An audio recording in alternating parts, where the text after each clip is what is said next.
Wow, it's time for another show full of tips and ideas from the sales growth leadership expert, Dean Akers. Known for his experience in hyper-growing companies and creating cultures for high-performance teams, here's Dean. Well, welcome to your Sales and Leadership Ninja Show. I'm your head ninja, Dean Akers, and each week I bring you my rant to stimulate your thinking in the realm of sales or leadership.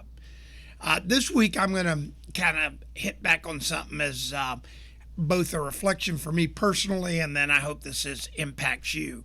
So years and years ago, maybe 40, 50 years ago, I was with somebody and they brought up an idea or a fact that really was a thing that I reflected back on, and I'm going to share with you today.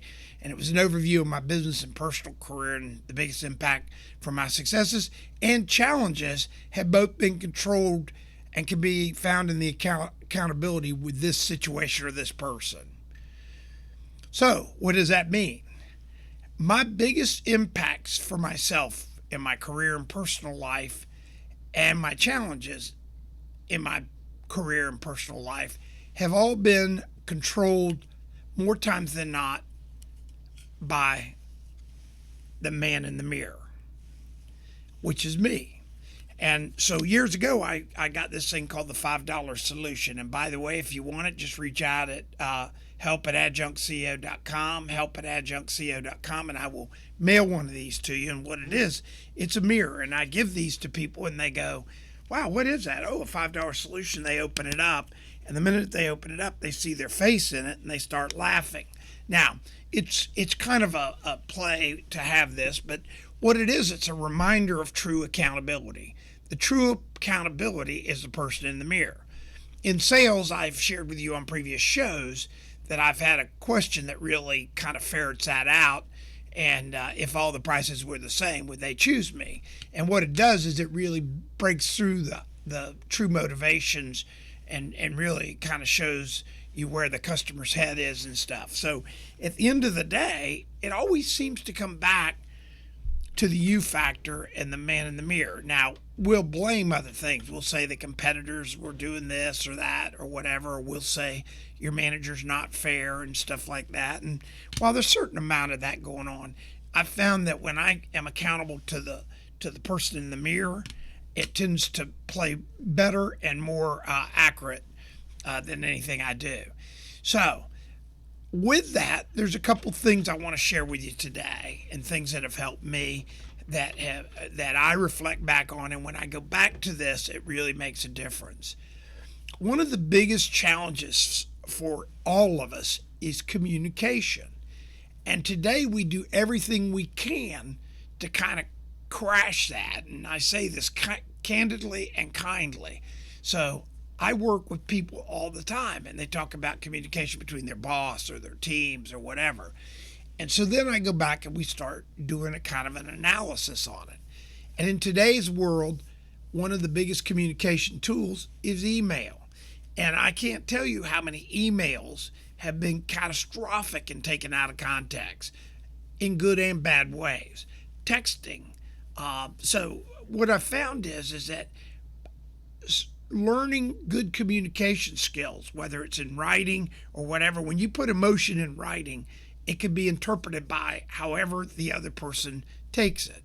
You could be writing it with a smile and they could take it and interpret it however they want.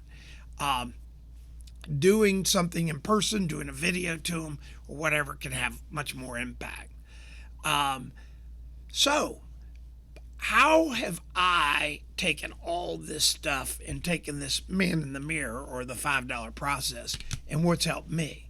Well, one of the things is I've adopted a kind of a mantra or whatever somebody would call it would be, all of us are entitled to our own opinions.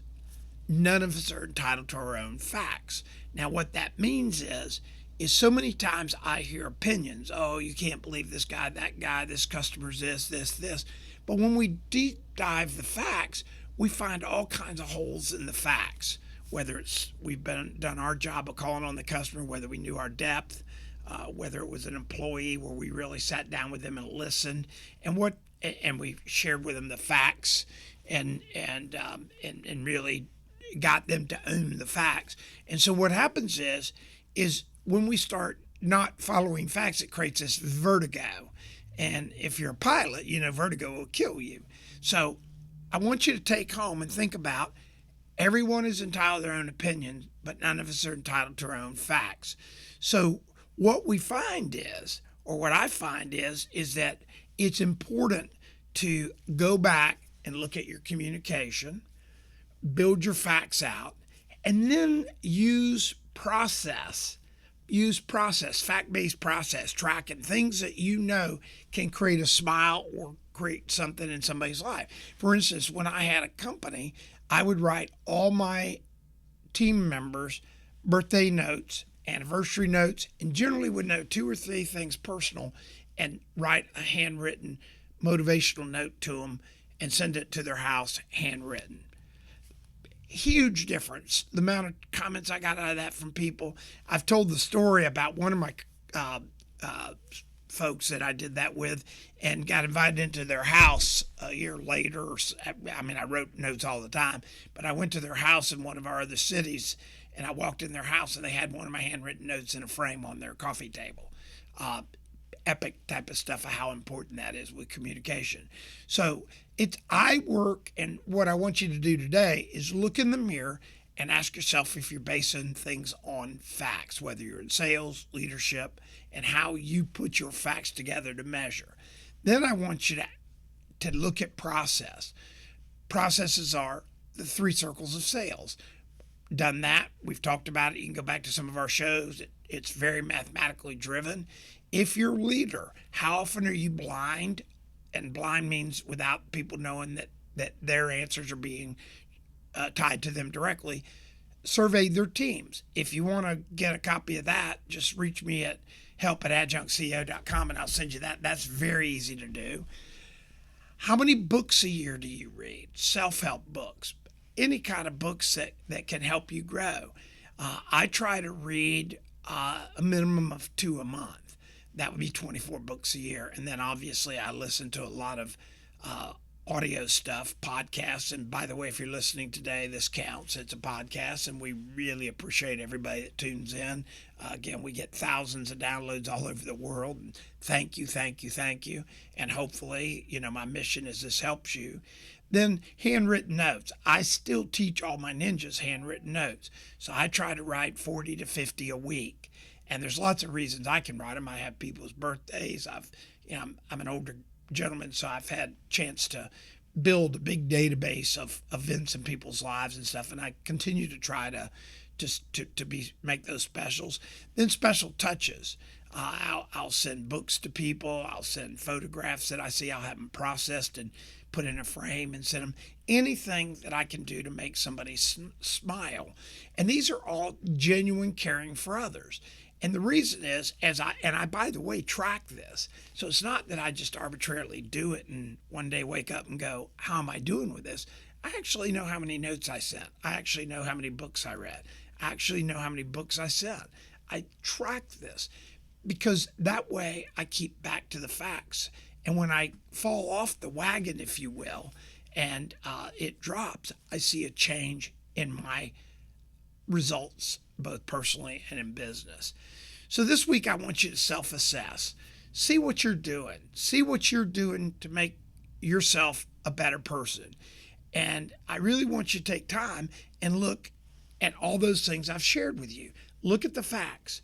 If your sales are X, don't go what your quotas are. Go find what the market is. Use the 3-circle process we've talked about. Every time we do it, we find that there's way more business out there than you could ever imagine. Get yourself some books. Start reading a book every 2 or 3 weeks and just read it in 5-minute increments. One of the other things I do, I subscribe to a lot of magazines, and the reason I do that is I get it and I tear the articles out and I get really cool data from it, and I get magazines from every kind of thing you can imagine. Then do your handwritten notes. Make somebody smile. Today, write a kind note to somebody and don't worry about them calling you up or something, but I know when they open it up with a stamp on it, you're going to make them smile. and then do your special touches and genuine caring for others. So go out there. Let's make a difference this week, and let's get answerable to the person in the mirror. We hope you enjoyed this week's show. Subscribe today to our podcast and send questions or thoughts to help@deanakers.com. Also, visit us at www.deanakers.com to listen to prior shows and view helpful videos. Also, great tips to download. Thanks again. See you next week.